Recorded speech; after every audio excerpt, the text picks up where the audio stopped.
Hello, everyone, and welcome to our second episode of our Title IX Talk. My name is Haley Overstreet, and I am the Director of Championships here at the ODAC office. I'm joined today with two awesome coaches within our league, Jess Weiss, the head field hockey coach at Randolph-Macon College, and Erin Hughes, the assistant women's basketball coach at Washington and Lee University. Thanks for joining us. Thanks for having us. How are y'all doing today? Pretty good. Yeah, pretty good. Just in season prep and getting ready for game day. So awesome. Well, I'd love to hear just a little bit more about what you do within your departments and kind of just give me a little bit of background on yourselves. Erin, do you want to go first?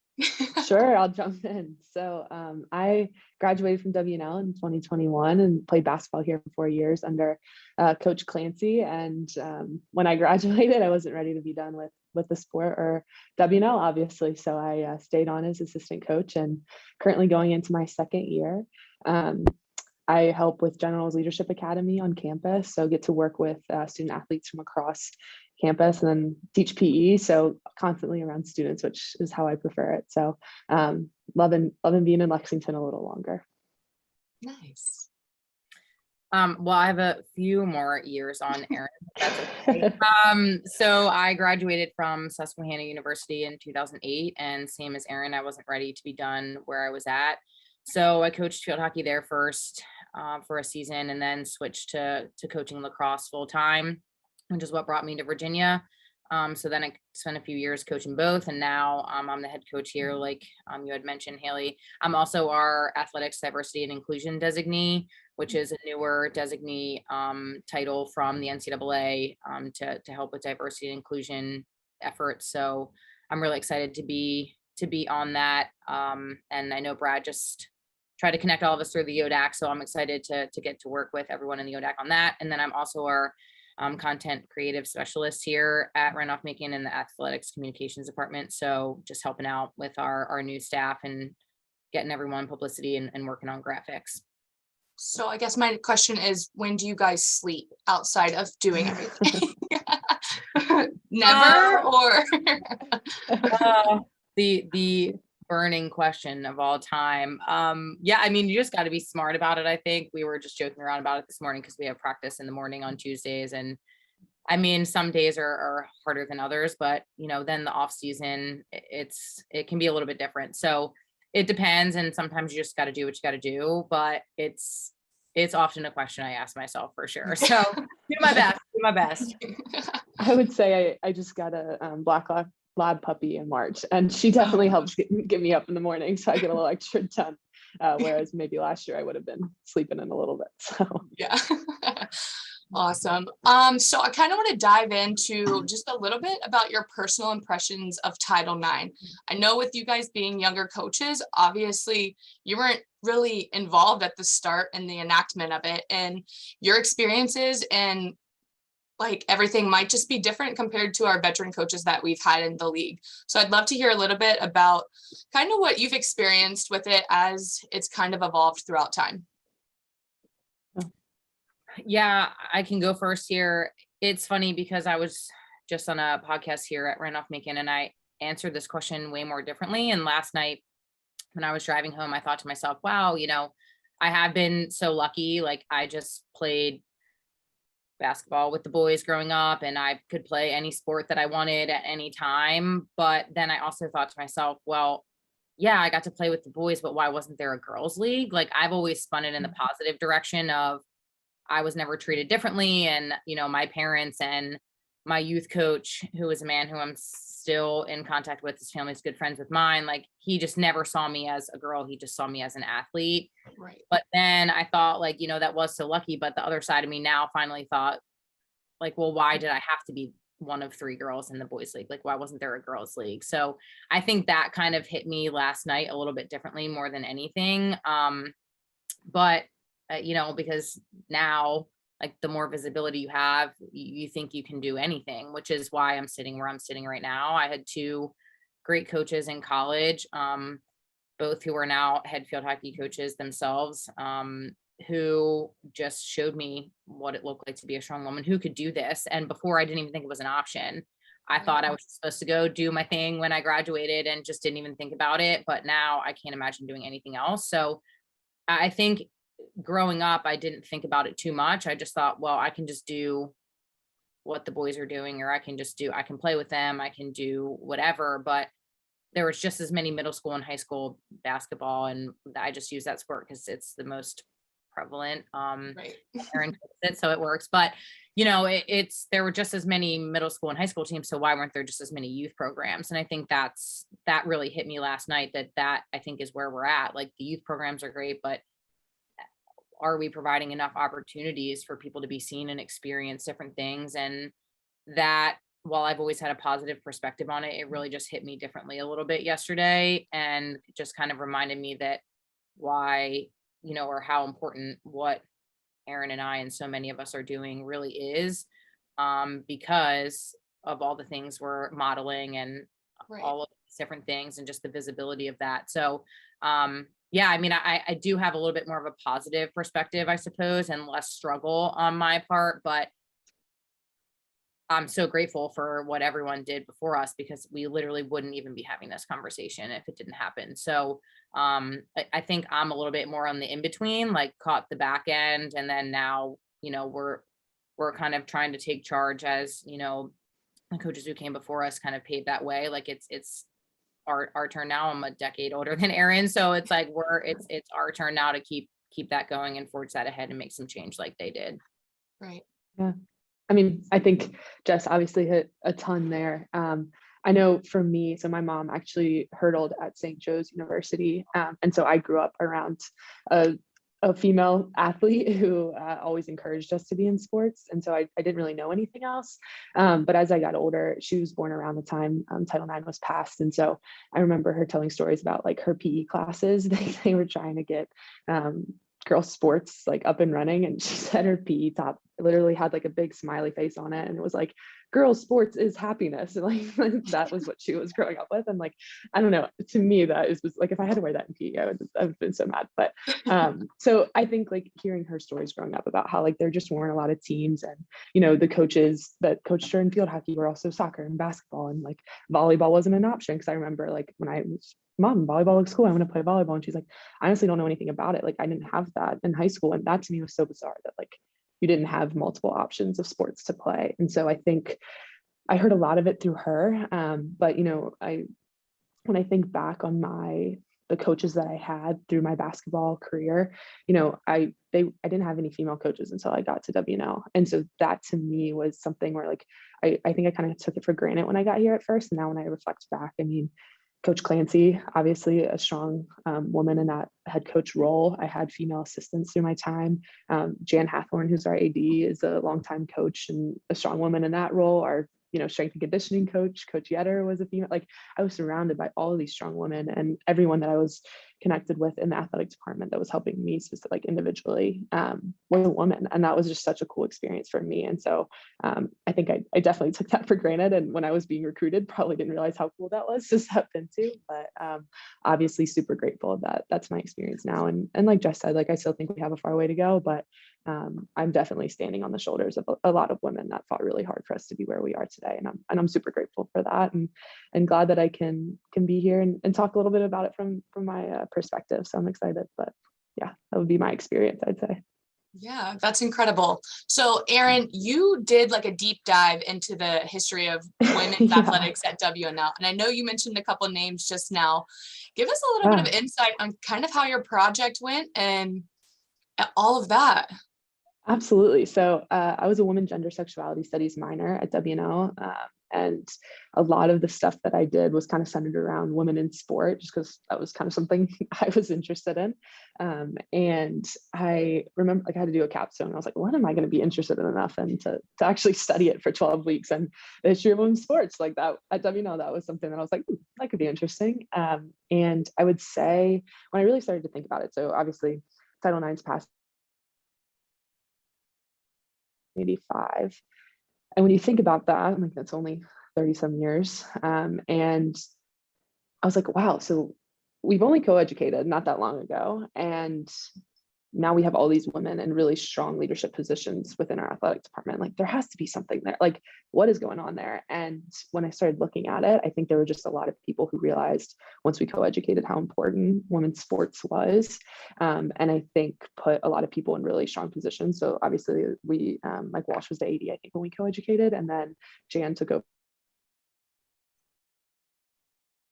I think she's been very intentional about who she's bringing in and having strong women in leadership positions, which is awesome. But, you know, part of this project was talking with Jan about what that was like going through, you know, the passage of Title IX and what her experiences were. I also talked to some of those early alums that came in, and, you know, you're surrounded by a lot of men, and like they were, you know, one of the swimmers was telling me that she dove and played golf and was on that soccer team with Jan, and like you had to wear multiple hats. And I think, you know, one of the swimmers who was one of, you know, Hall of Fame swimmer at WNL, she talked about how like you show up for practice on the first day and there were only 3 female swimmers. So they couldn't even do a relay in beats, which was just wild. But like the guys didn't want to be in lanes with them. And then finally they showed like, oh no, we're good. Like we can swim too. And then they were like, oh yeah, you can be in my lane. And so it was just this like gradual progression of like, you know, welcoming women into those spaces. And I think it was just cool to see, you know, obviously starting with 3 sports that were like JV status and golfers competing against men golf team. Like it was kind of wonky in the beginning, but enough to get a solid foundation set. And then obviously we're at 11 varsity sports now, and they were added throughout the years. And so it was cool to see that development and see kind of where I stand today, having all these strong females in those positions, when pretty recently in our institutional history, we were all male. So yeah, it really gave me it opened my eyes to how great of a situation I walked into when I came in the fall of 2017 to WNL. But yeah, that kind of high level overview of that project. I don't know if you have any more specifics, but that it was interesting to see. And I think, you know, I did a presentation, a lot of student athletes, female student athletes joined the call. And I think it just shows you like all that you have to be proud of when you're looking at an institution, and specifically the women's side of things. So yeah.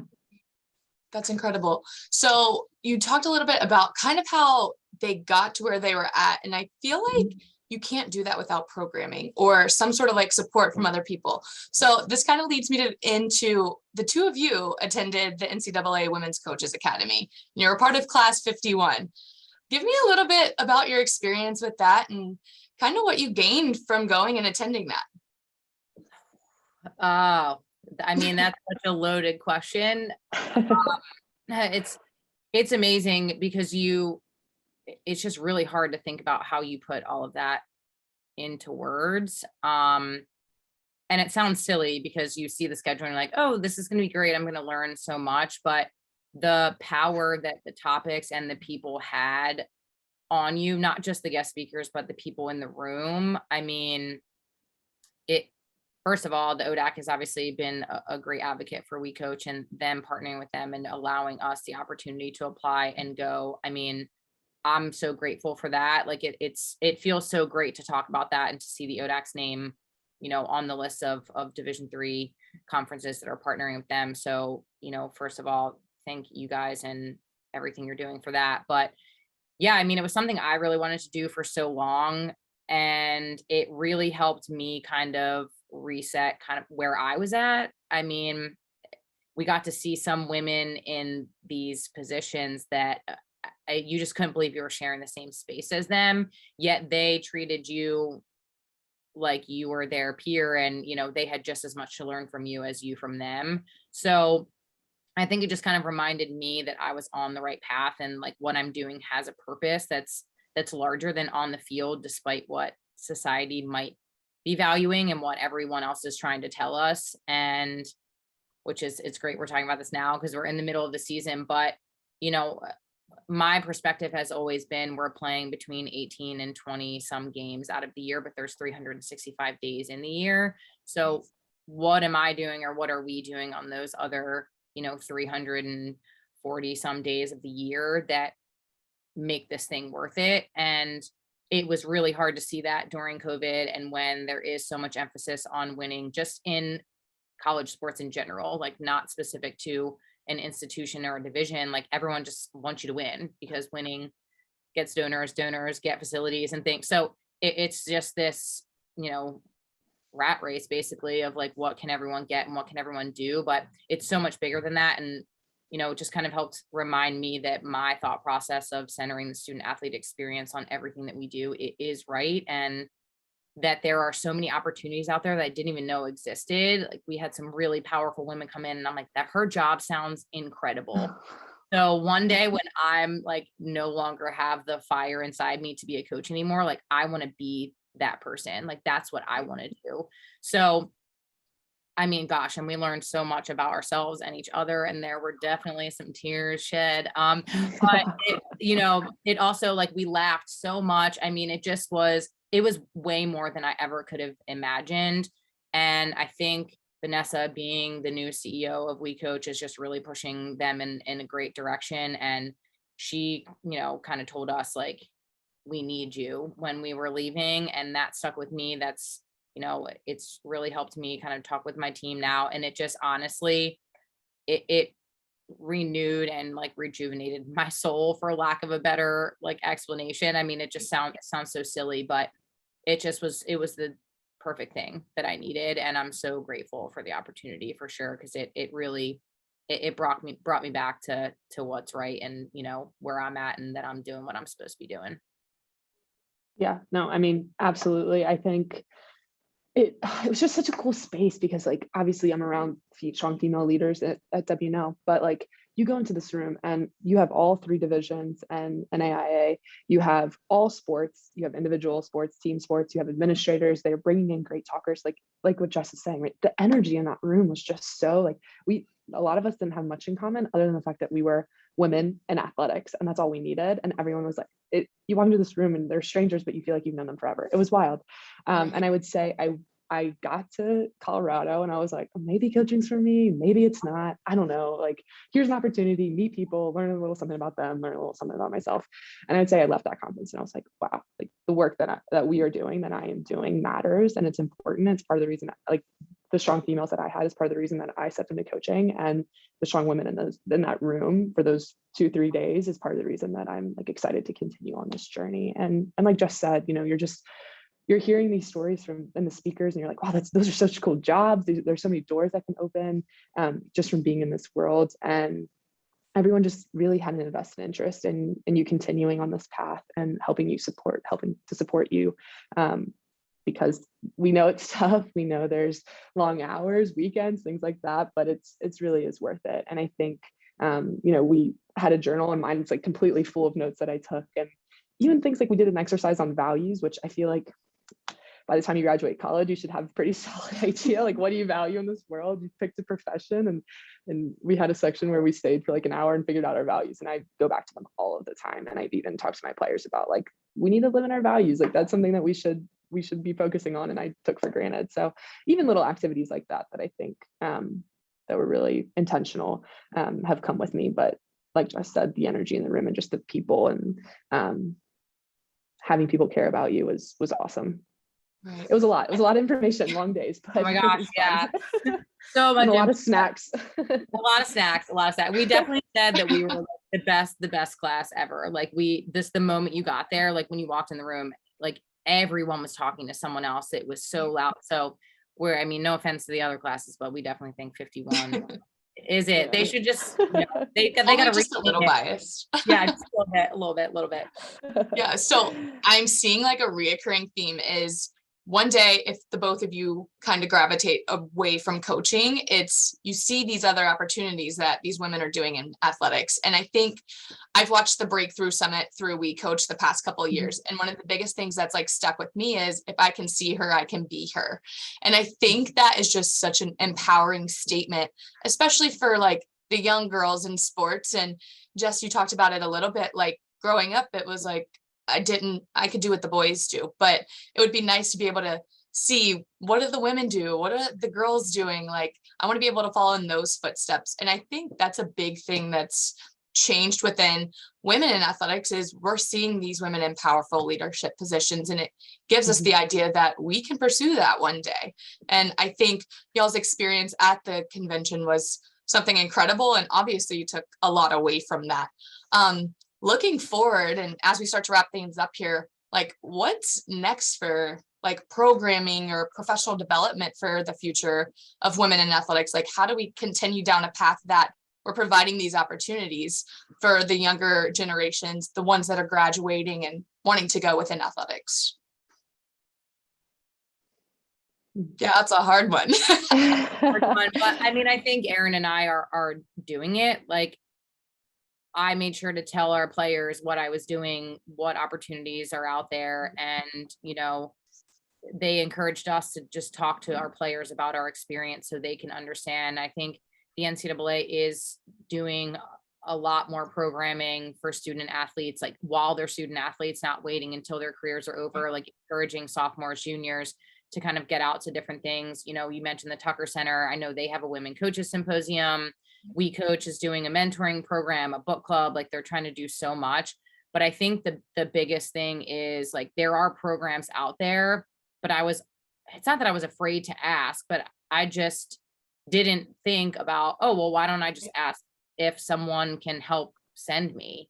And why don't I just ask the ODAC and my athletic director and our SWA, like, do we think this is something I can do? So I think there are programs out there, but are we willing to kind of like stick our neck out there and put ourselves in a spot where we're asking? I mean, I always had a deep passion to attend, and I did my research, knew how it could be impactful, and just presented those facts. And it was without a doubt a yes. So I think the more we do these things, talk about these things, and just continue to highlight the importance of, like you said, you can see her, you can be her. I mean, the programming is out there. And I do think we are lucky in that sense that, I don't know that there's too many like men's coaching academies out there. Like, I know men's sports, I'm sure, have different conventions and whatnot, but I do think we have opportunities. And it's just a matter of either asking or just ensuring that we have leaders and administrators that are willing to send us there. And obviously the two of us have that. So I think that's a huge piece of the puzzle too. Yeah. The only other thing I would say, obviously conversations like this, programs that WeCOACH is hosting, like those things are super valuable, but I would say also just like having intentional conversations with your student athletes. Like, I remember when I was deciding if coaching was something I wanted to do, like I had a lunch with Clancy and I talked to Sarah multiple times, and the assistant that coaching my junior and senior year. And so it was just like having those intentional conversations, whether it's someone who wants to pursue athletics or just go into iBanking. That's a big thing at WNL, or going to marketing, like whatever it is, just having these conversations and reassuring these women that like you are supposed to take up space. You're supposed to be confident. Like, you have every right to be. You're strong, you're independent. And I think that kind of messaging is so important. And I think coaches have such a unique position to offer that to our student athletes and really make them believe it. And so I think just encouraging our student athletes to be unapologetically themselves and take up the space that they're in is super important. And then if there are people who are interested in joining the athletics world and going down that path post grad, I think it's just important to talk to them about it. Because for me, obviously, like I had Clancy and Sarah and Jan and all these people in these positions, but for me, also coming from WNL, not a lot of my peers are in coaching. And so if you see her, you can be here. I was seeing a lot of people go to med school and law school and, going into 6-figure jobs, and all of those things are great, but that wasn't really what I was called to do. But that's scary to like see people doing these other things.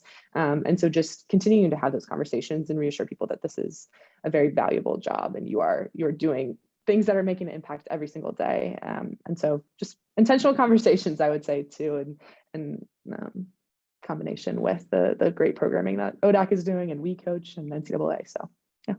Well, and I think too, to build off of that quickly, Haley, is like, we forget, like, we're in a spot where like VCU is here, VUU is here, like we're in such a spot where there's so many different schools, Richmond's nearby. I mean, we have all these different institutions nearby. So can we have conversations with different coaches at those institutions too? Right. So kind of taking advantage of your geographic location, I think, because it can be a very isolating feeling when you first get into it, like Erin said, because all your friends are doing all these other things and they don't understand. So to find people who can empathize with what you're feeling, which I think is why that room was so great for us with the WeCOACH Coaches Academy, because finally you're in this space with everyone that understands what you're going through. So yeah, I think we can't be afraid to kind of just generate conversations with people nearby. And that again is just to kind of cap it off, like why the ODAC has been so great, because you all have done so many different programs through COVID and through everything else of like Zooms and all these different stuff, connecting the SWAs to provide opportunities for us. So